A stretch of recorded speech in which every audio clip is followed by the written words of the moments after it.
everybody. My name is Alex Greenfield, and today we're going to talk about criminology, empire, and penal colonies in Australia and French Guiana. I'm sure you're wondering what that actually means, so stick around and we'll dive right in.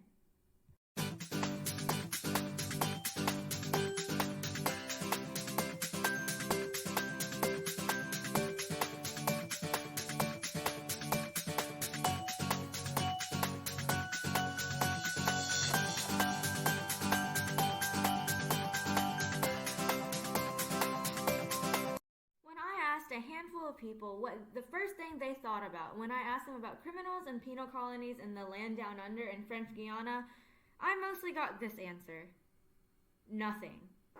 Well, actually, the best answer of all was French what now? Guinea? Like guinea pig? Unfortunately, no, not like guinea pig. Well, actually, sort of. Prisoners did get hamster wheel type things, but it was more like brutal punishment.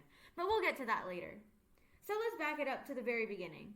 Today's prison system is pretty straightforward. Someone makes an oopsie and commits a crime. They have a fair trial based on rights guaranteed in a governing doctrine, like the Constitution for the United States. If they're guilty, they go to prison. Now, when they're sent to prison, usually they stay within the country, and prisoners don't get shipped off 10,000 miles and across the whole ocean.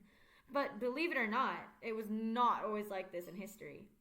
And this is where we start to talk about penal colonies. Okay, let's rewind to the 1780s. So, until 1782, most British prisoners were sent to America, which of course was a British colony at the time. But after the American Revolutionary War officially ended in 1783 and America declared its independence, convicts needed somewhere else to be transported because Americans didn't want a bunch of British prisoners coming over there. So the 1780s were a very interesting time in Britain and the global field. The Industrial Revolution, which saw incredible advances in technology, machinery, and production in factories, actually led to an increase in crime. The demand for farming jobs in rural countryside decreased, so huge crowds of people moved into the city.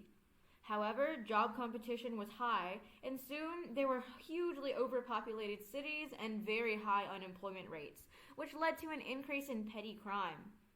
At that time, crimes like swiping a loaf of bread or stealing a cow could be punishable by decades of hard labor, imprisonment, and exile. So these countries ended up with huge amounts of prisoners, and they didn't have enough space. The solution? Exile them far away, territories thousands of miles across the sea. You can see the routes taken on this map shown here. From France to French Guiana was a pretty straightforward trip through the Atlantic Ocean. British convicts typically sailed from Britain to Rio de Janeiro to Cape Town, then to their final destination, Australia.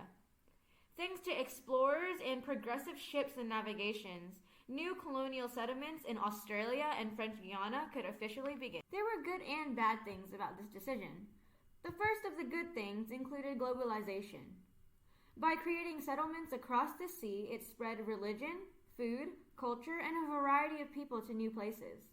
Prisoners, guards, and also free settlers all moved to these penal colonies. Some brought their families, and they built settlements in Australia and French Guiana. For French prisoners, they were required to stay in Guiana for an equal amount of time to their sentence, or if their sentence was over 8 years, for life. And sometimes the government would give people land and money to build new houses in the colony. This created new communities that lasted till today. Nearly 20% of modern-day Australians are descendants of convicts from Britain, and many Australians are proud of their history and heritage.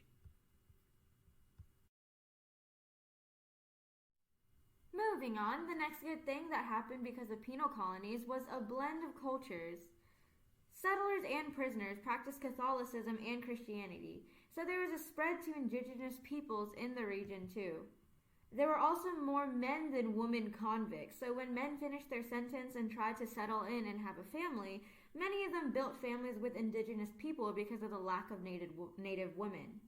This created a new population in Guiana and also created the feeling of Australian rather than British. So we see a merge of Australian and British culture here. And this sense of Australian nationalism would later grow to allow Australia to be its own independent country instead of a British colony. Take that, Britain. But the topic of indigenous people also leads us to one of the darker sides of this expansion. Similar to most foreign settlements in history, British brought diseases that native people had no immunity to. Native people and cattle and livestock died, leaving dwindling food sources. The Aboriginal population in Australia suffered greatly. Between the discovery of Australia in 1700 and its independence process in the 1920s, roughly 90% of the Aboriginal population had been erased. Although disease played a big factor, conflict was also another key player. In 1850, Governor Macquarie decided to expand settlement into the Blue Mountains of Australia. These mountains were territory of a fierce Aboriginal tribe, which caused a conflict known as the Bathurst War. So we can see the cultures intermingle and clash in these cases. Okay, remember at the very beginning when we were talking about guinea pig wheels and prisoners? Let's talk about life in a colony now. It was horrendous. Convicts were sentenced to hard labor for nearly 10 hours a day. From sunrise to sunset, tasks like stone breaking, building, timber harvesting, and many others were normal. Mistreatment by guards, disease, and malnutrition were all things that the prisoners suffered from. Prisoners could be flogged or forced to, you guessed it, walk on large wooden wheels to grind flour or cycle water. And they kind of looked like guinea pig wheels, except for, the risk of missing a step and getting your leg mutilated. Anyways, French Guiana, known as Devil's Island, is known as the most brutal prison and penal colony in history. 40% of convicts didn't survive their first year there. However, French Guiana's penal colony shut down in 1953 and Australia in 1868. Although the treatment of prisoners was horrific, human and judicial rights were improved upon their closure. Populations and lawmakers began to pass laws banning cruel punishments and organize governments to create criminal justice systems. Penal colonies were a fascinating chapter of history that led to expanded cultures, exploration, and globalization. Their legacy and influence lives on in the criminal justice system and the former colonies of Australia and French Guiana.